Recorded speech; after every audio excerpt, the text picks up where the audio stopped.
حسن صاحب، اب آتے ہیں امت مسلمہ کی طرف جی، اور اس میں ہم یہ جاننا چاہتے ہیں کہ کچھ لیڈر ہیں جو بڑی بڑی اونچی اونچی باتیں بھی کرتے ہیں، حقیقت میں کیا ہے؟ امت مسلمہ کا رد عمل کیا نظر آیا ابھی تک؟ اچھا ایسا ہے کہ مسلمانوں کا جو رد عمل ہے وہ کیا ہو سکتا تھا اور کیا ہوا ہے وہ ہمارے سامنے ہے کہ جو پچھلے 50 سالوں سے یعنی جب سے وہ ایک مسلمانوں کی لیڈرشپ چاہے وہ انور سادات ہوں، معمر قذافی ہوں یا ذوالفقار بھٹو ہوں، شاہ فیصل ہوں، صدام حسین تھے، اور ان کی شہادت کے بعد، ان کو قتل کیے جانے کے بعد تو ان کے سامنے انہوں نے ایک بہت واضح تصویر کھینچ دی تھی کہ اگر آپ تھوڑی سی بھی چون چڑھا کریں گے تو ہم آپ کے ساتھ کیا کریں گے۔ میں آپ کو ایک چھوٹا سا واقعہ بتاتا ہوں، آپ کو شاید یاد ہو کہ جب شاہ فیصل نے ویسٹ پہ پابندی لگائی تھی آئل دینے کی، تو ہینری کسنجر نے ہنگامی وزٹ کیا تھا سعودی عرب کا، اور انہوں نے شاہ فیصل سے ملاقات کی تھی۔ تو شاہ فیصل نے ان کو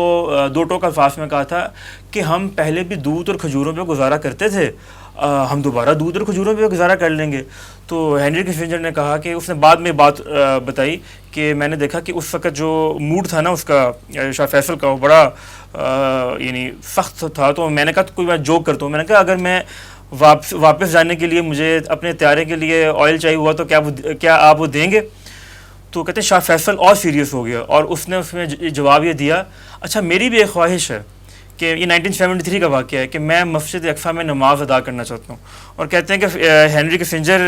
کے یہ الفاظ سننے کے بعد اس کے آسان خطا ہو گئے، اور اس کے بعد کیا نتائج نکلے وہ ہم سب کے سامنے ہیں۔ بات یہ ہے کہ اگر مسلمان جو ہیں، مسلمان leadership, for example Imran Khan ہوں، ارتگان ہوں، میں ابھی ان لوگوں کی بات کر رہا ہوں جو کسی حد تک بات کرتے ہیں اسرائیل کے خلاف، میں بیرون ممالک کی بات نہیں کر رہا، اگر وہ صرف یہ بیان ہی دے دیں کہ ہم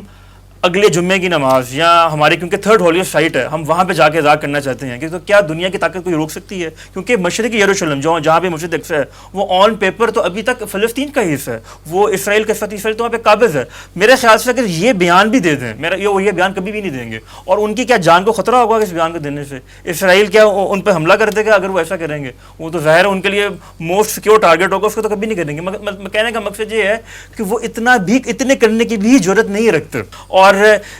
جہاں تک بات یہ ہے کہ ان کا کیا ریئیکشن ہم نے دیکھا وہ ہم سب کے سامنے ہی ہے، اور وہ ایک دو باتیں ہی سامنے آئی ہیں اور وہی میرے خیال سے وے فارورڈ ہوگا۔ دیکھیں نا، سب سے پہلے ہم دیکھتے ہیں جو جس کو کہتے ہیں نا کچھ اونچا بولنے والے جو ہستیاں ہیں مسلم ممالک کی، اس میں طیب اردوان صاحب سب سے سر فہرست آتے ہیں۔ بالکل ٹھیک ہے جی، ذرا ان پہ ہم ون بائی ون انالیسس کرتے ہیں۔ ترکی کے سفارتی تعلقات پہ کوئی اثر پڑا؟ نہیں، آلموسٹ $2 بلین کے قریب ان کی ٹریڈ ہے آپس میں۔ بالکل یہ واقعہ ہوا، ترکی کے صدر نے بیان بھی دیا، فلاں بھی دیا، یہ بھی بڑا سوشل میڈیا پہ شیئر ہوا، بہت اچھی گفتگو فرماتے ہیں، بڑی جذبات والی، لیکن ترکی کا اس وقت تک رد عمل کیا ہے؟ دیکھیں میں آپ کو بتاؤں کہ بہرحال جو بھی ان کا معاملات، انہوں نے ظاہر ہے انہوں نے کوئی چھوٹا سا سٹیپ بھی نہیں اٹھایا کہ جس کے آپ کہہ سکیں کہ یار کوئی سالڈ سٹیپ ہے، لیکن ایک کردار جو میں کہوں گا کہ وہ کافی حد تک پازیٹیو ہے کہ ان کا جو اسٹیٹ میڈیا ہے TRT، اس نے جس طرح سے ان کے، کیونکہ میرا خیال ہے اس وقت شاید الجزیرہ کے ساتھ اگر کوئی اسٹیٹ میڈیا ہے مسلمانوں کا جس نے ان کے مظالم کو بڑے واشگاف انداز میں دکھایا ہے تو وہ TRT ہے۔ لیکن اگر آپ کسی پریکٹیکل اسٹیپ کی بات کریں تو انہوں نے بیانات ہی دیے ہیں، لیکن اس کے حوالے سے کوئی اسٹیپ، اگر پریکٹیکل اسٹیپ کی بات کریں تو ہمیں افسوسناک بات ہے کہ ابھی تک نظر نہیں آیا۔ پاکستان کا بھی وہی معاملہ ہے کہ ایک تو خیر عمران خان نے تو سب کہا نا کہ میں ان کے ساتھ کھڑا ہوں، لیکن یہ کھڑا ہونا صرف زبانی حد تک تھا یا کیا ہے؟ کوئی سٹیپس حکومت پاکستان کے کوئی سامنے آئے اس حوالے سے؟ حکومت پاکستان نے تو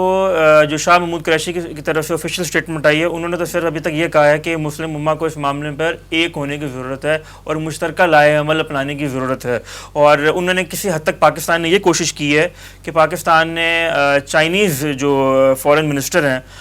ان کو کال کی اور ان کو کنونس کرنے کی کوشش کی کہ آپ UN سیکورٹی کونسل میں کچھ معاملات کو لے کے جائیں، تو انہوں نے آگے سے جواب دیا کہ امریکہ رکاوٹ ہے اس میں، یعنی جو 15 اسٹیٹس ہوتی ہیں اس میں سیکورٹی کونسل میں، اس میں امریکہ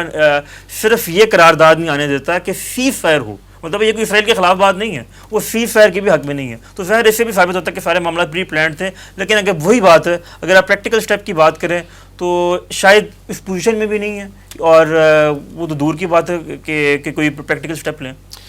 جو مسلم ممالک جو کہ جنہوں نے کہ اسرائیل کو باقاعدہ تسلیم کر لیا ہے, انہوں نے کوئی ریکنسیڈر کیا ہو اپنے تعلقات پہ؟ انہوں نے ریکنسیڈر تو نہیں کہنا چاہیے, انہوں نے شاید ری ایٹریٹ کیا, ری افرم کیا ایگزیکٹلی. ایک صحافی جو یو اے کے ہیں, انہوں نے تو باقاعدہ ٹویٹ کی کہ جب یہ سارے معاملات ہو رہے تھے کہ یہ مسلمانوں کو کیا مصیبت پڑی گئی, یہ الیکسا سے نکل کیوں نہیں جاتے. یعنی اس نے یہ اس حد تک ٹویٹ کی. اور خبریں یہ بھی آئیں کہ میں یو اے کی بات کروں گا کہ انہوں نے کہا کہ ہمارے غزہ کے ساتھ جو ڈیولپمنٹل پروجیکٹس چل رہے ہیں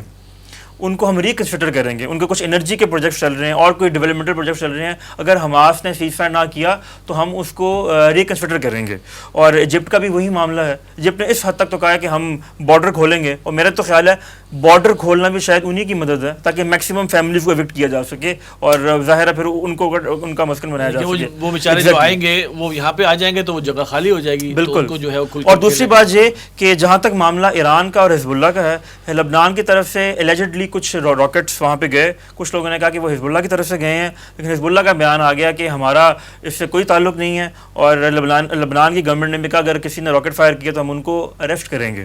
تو ایکشن لیں گے ان کے خلاف. اور حزب اللہ کا جو تھا اپنا غصہ وہ ختم ہو گیا. وہ مسلمانوں کے جو معاملات وہ آپ کے سامنے ہی ہیں, اور ٹویٹر پہ اور سوشل میڈیا پہ کہتے پھر رہے ہیں کہ جی حماس مقابلہ کرے گا, حماس مقابلہ کر رہا ہے, وہاں پہ راکٹس آ رہے ہیں, بڑا ایران اسلحہ مہیا کر رہا ہے. تو جو اسرائیل کا اسلحہ ہے وہ تو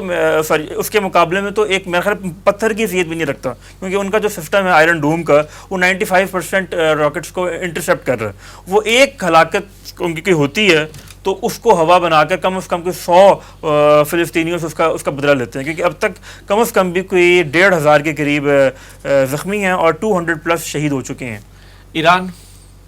ایران کی بھی وہی بات ہے, ایران کی طرف سے بھی وہی جو ٹپیکل بیانات ہوئی ہیں, اس کے علاوہ کوئی ان کا آپ دیکھ لیں شاید, یا ان کا معاملہ کوئی پریکٹیکل معاملہ